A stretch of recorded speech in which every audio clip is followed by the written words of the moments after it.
Bonjour. Alors, si on est à la fois salarié et indépendant en Israël, on a peut-être déjà eu un petit choc en découvrant le montant de ses cotisations au Bitoil et au MI. Aujourd'hui, on va décortiquer ensemble ce calcul qui réserve, c'est vrai, pas mal de surprises. L'objectif, c'est de comprendre pourquoi la note est souvent bien plus salée que ce à quoi on pourrait s'attendre. C'est la question que beaucoup se posent, non? On jongle entre un emploi salarié, une activité d'indépendant, et quand on regarde l'avis de paiement du Bitoil et au MI, on se dit mais pourquoi ce montant semble si élevé, presque disproportionné? Eh bien la réponse se cache dans une méthode de calcul assez particulière. Allez, entrons dans le vif du sujet. Le calcul. Pour vraiment saisir le pourquoi du comment, il faut d'abord intégrer une règle d'or.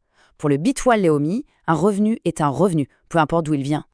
Et voilà ce principe fondamental.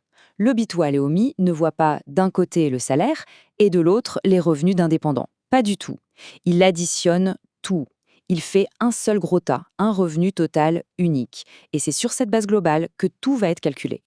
Une fois qu'on a ce revenu total, tout le secret réside dans un système de tranches. C'est vraiment là que se cache la clé de l'énigme. Voyons un peu comment cette mécanique fonctionne concrètement. En fait, le système est assez simple sur le papier. Il y a deux paliers. La première partie des revenus, jusqu'à 6 331 shekels, profite d'un taux réduit, assez avantageux. Mais attention, tout ce qui dépasse ce seuil passe directement au taux plein qui, lui, est beaucoup plus élevé. La vraie question, c'est quel revenu remplit quelle tranche en premier? Pour que ce soit bien clair, rien de mieux qu'un cas pratique. On va mettre des chiffres sur ces principes. Et là, on va voir l'impact réel de ce système. C'est assez saisissant. Alors, imaginons une personne avec un salaire brut de 8 000 shekels par mois. En parallèle, son activité d'indépendant lui rapporte un bénéfice de 10 000 shekels par mois. Pour le Bitoil et Omi, son revenu total est donc, vous l'aurez compris, de 18 000 shekels.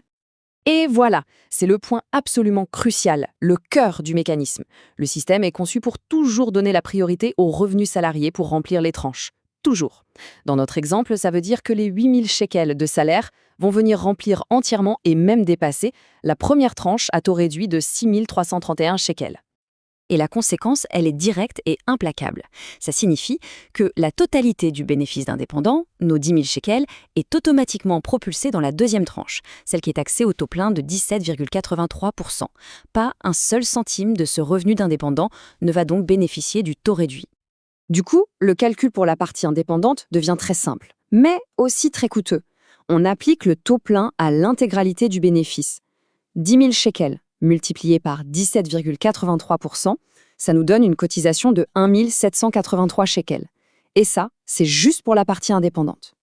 Maintenant, pour vraiment comprendre l'impact, ce qui est très parlant, c'est de comparer cette situation avec celle d'un indépendant qui gagnerait exactement la même chose, 10 000 shekels, mais sans avoir de salaire à côté. Vous allez voir, la différence est frappante. Regardez bien ça. À gauche, notre cas avec le double statut. La cotisation sur le bénéfice de 10 000 est de 1 783 shekels. À droite, un indépendant pur, avec le même bénéfice, ne paierait que 1 032 shekels. C'est énorme comme différence. Pourquoi ? Tout simplement parce que lui, il peut profiter de la première tranche à taux réduit pour une bonne partie de ses revenus. Le fait d'avoir un salaire, en fait, ça pousse mécaniquement les revenus d'indépendants à être bien plus taxés. Bon, maintenant on pourrait se poser une question. Est-ce qu'on est toujours considéré comme indépendant par le Bitoil et OMI, même si on a un tout petit revenu d'appoint? La réponse est non. Il y a des critères officiels qui sont très clairs là-dessus. Les règles officielles se basent soit sur le temps qu'on passe sur son activité, soit sur le revenu qu'elle génère. Il suffit de remplir une seule de ces conditions pour être dans la case indépendant. Ça peut être un certain nombre d'heures par semaine, un revenu mensuel minimum ou une combinaison des deux. Ah, et une information importante à connaître, surtout pour les hauts revenus, il existe un plafond. Les cotisations ne s'appliquent que jusqu'à un revenu mensuel total de 44 020 shekels. Tout ce qui est gagné au-dessus de ce montant n'est plus soumis aux cotisations du Bitoir Leumi. C'est bon à savoir.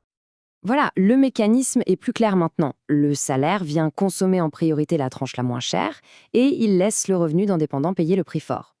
La grande question qui se pose, c'est, sachant cela, comment optimiser sa stratégie de revenu? Vaut-il mieux chercher à augmenter son salaire ou son bénéfice d'indépendant? Eh bien, la réponse, elle n'est pas si simple et elle dépend vraiment des objectifs financiers de chacun. Ça donne à réfléchir.